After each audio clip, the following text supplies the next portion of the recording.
Hi and welcome back to my channel. Today we're starting with a recipe for Valentine's Day, but it's actually a brownie, so you can make it anytime. It's gonna be a vegan and gluten-free salted caramel brownie. And yes, I dyed my hair, and if you followed me on Instagram you would already know, but I really wanted to have it red, so here we are. As I said, the brownie is gonna be vegan, but for the caramel I'm gonna use a version of the tahini caramel that I did some months ago, but this time we're gonna do it a little bit different. It's not that healthy, but it's still made with tahini.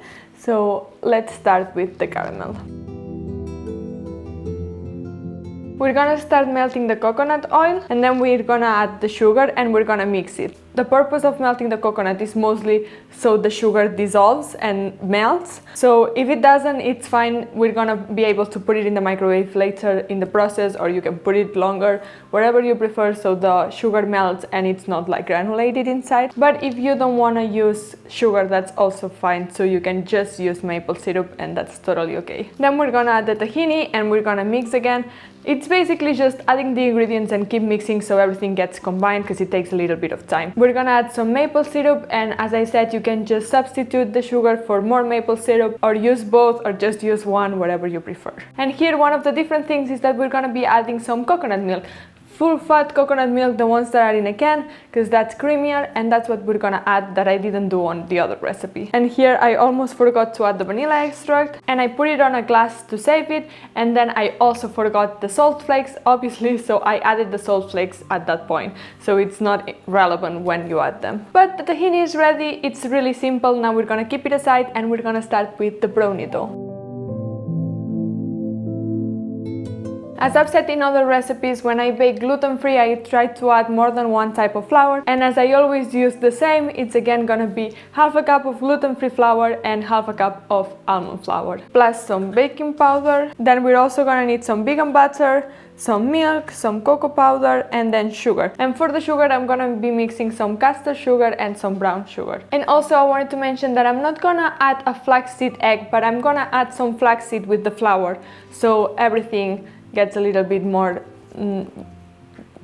gummy. And I don't think it's necessary, but I think it's not bad to add it either. If you have ground flaxseed, just like, it's a plus. So we're gonna start melting our butter in the microwave, and then we're gonna mix that melted butter with the sugar. We're also gonna add our vanilla, and now we're gonna mix in the cocoa powder with all the flours that I said, with the baking powder and the flaxseed, and we're gonna keep mixing, and it's gonna get really thick. So here's when we're gonna add the milk, and we're gonna finish mixing everything. And now at this point is when we're gonna add some chocolate chunks, and you can also add walnuts, for example, if you want. And when we put it into the bowl, this is absolutely optional. You don't have to do it if you don't want to. Actually, just gonna make everything taste more caramelly-like, because it's gonna have caramel inside. And what I did is that I put half of the dough, then I put a layer of caramel and another layer of dough.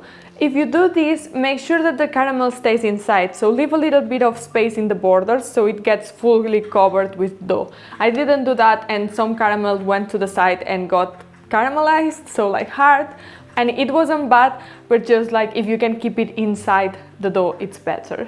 And we're gonna bake it in the oven for 30-40 minutes at 180. And when it's ready, we can coat it with more caramel, with some salt flakes, and it's delicious. It looks really dark because I used obviously just the cocoa powder. You can also use like melted chocolate and things like that, but I just used the cocoa powder because I thought it would be easier, and it tastes delicious. But it's true that it looks really dark, but it's really nice. It's actually one of my favorite recipes. That's how good it is. But that's it for today's video. I hope you like it. In the next video we're gonna keep with another recipe for Valentine's Day that I hope you like, and these are just recipes that you can do anytime in the year. Like this is just a brownie, but I thought it would be cool to post it now so you can have it in case you want to make it for Valentine's Day. So with that said, remember to subscribe if you haven't done it yet, and to follow me on Instagram, because I'm posting a lot of things there too, and I'm gonna try to be more active and posting more about my life too there.